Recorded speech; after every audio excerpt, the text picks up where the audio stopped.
A história da jovem possuída por um demônio que Paulo enfrentou é uma narrativa fascinante e contenciosa, que eventualmente levou Paulo à prisão. Quando Paulo chegou a Filipos, na Macedônia, ele encontrou uma jovem que estava possuída por um demônio, mas conseguiu expulsar este demônio dela.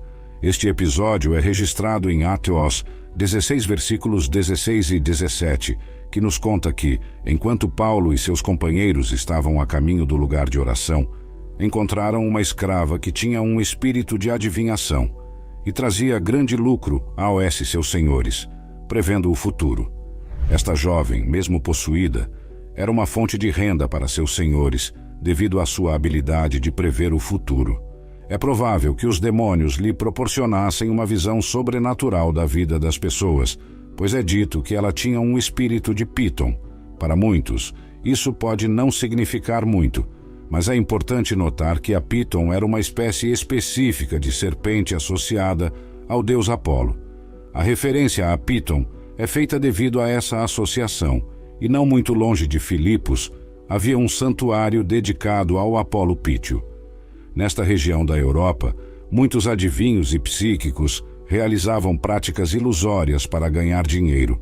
No entanto, quando suas previsões eram precisas e provenientes de uma fonte sobrenatural, não havia dúvida de que os demônios eram a fonte de sua inspiração. Ainda hoje, existem pessoas que possuem um espírito de adivinhação. Lucas escreve que a jovem tinha um espírito de Piton devido à sua associação com um oráculo. Este espírito é referido como a serpente que guardava o templo do deus grego Apolo, no Monte Parnaso. Vale ressaltar que não é o Espírito Santo quem concede esses dons de adivinhação. Satanás é capaz de imitar todos os dons genuínos do Espírito Santo. É provável que Paulo, com discernimento espiritual, tenha percebido que a jovem estava sob a influência de um dom demoníaco falsificado.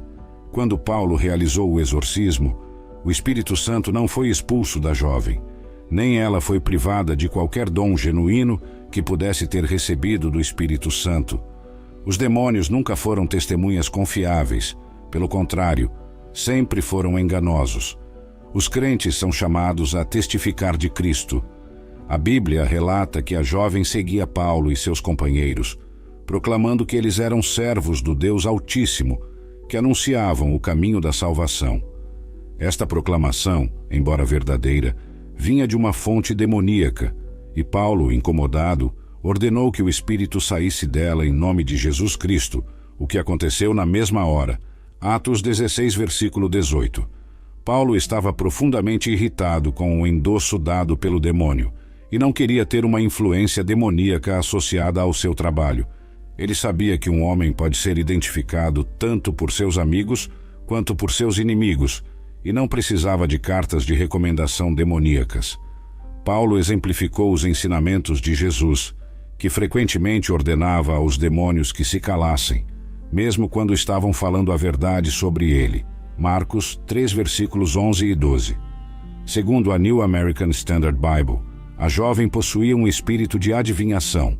No entanto, na New International Version, este dom é descrito como um espírito pelo qual ela podia prever o futuro. Paulo estava incomodado com as palavras da jovem, mesmo que servissem para validar seu ministério. Ele ordenou, em nome de Jesus Cristo, que o demônio saísse dela.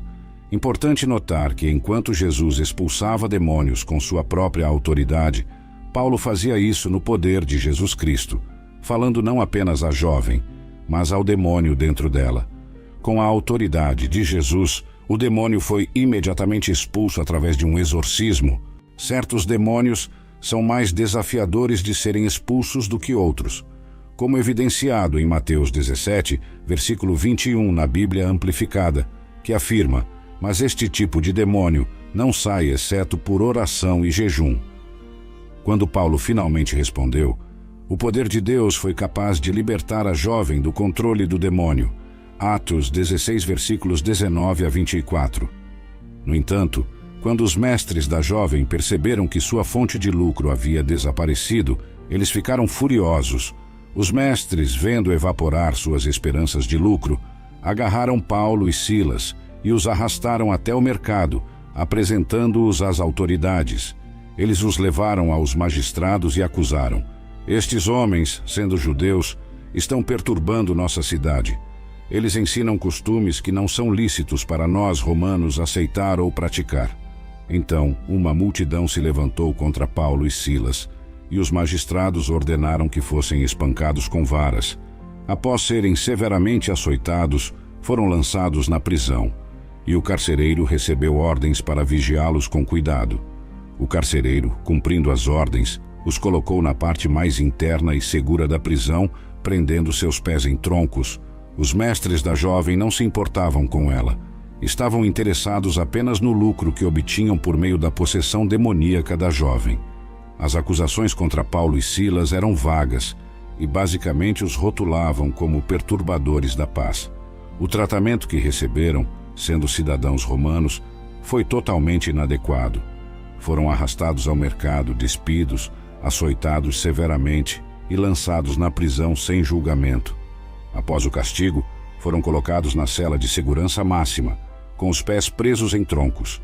Isso é difícil de imaginar, pois após um castigo tão severo, foram submetidos a condições ainda mais desconfortáveis e dolorosas. Mesmo em meio à dor, Deus estava com Paulo e Silas. Como Brian Huskey explica, os troncos causavam extremo desconforto, pois os prisioneiros tinham que dormir sentados ou deitados no chão, e mudar de posição para evitar cãibras era quase impossível. Não é surpreendente que, mesmo sob tais condições, Paulo e Silas estivessem acordados à meia-noite, orando e cantando hinos de louvor a Deus, enquanto os outros prisioneiros os ouviam. Atos 16, versículo 25. Eles estavam firmes em sua fé, inabaláveis pelas circunstâncias adversas e pela perseguição injusta. Havia claramente uma tentativa de azedar as relações com os missionários e influenciar os magistrados a favor dos romanos locais, que desconheciam o fato de que os missionários também eram cidadãos romanos.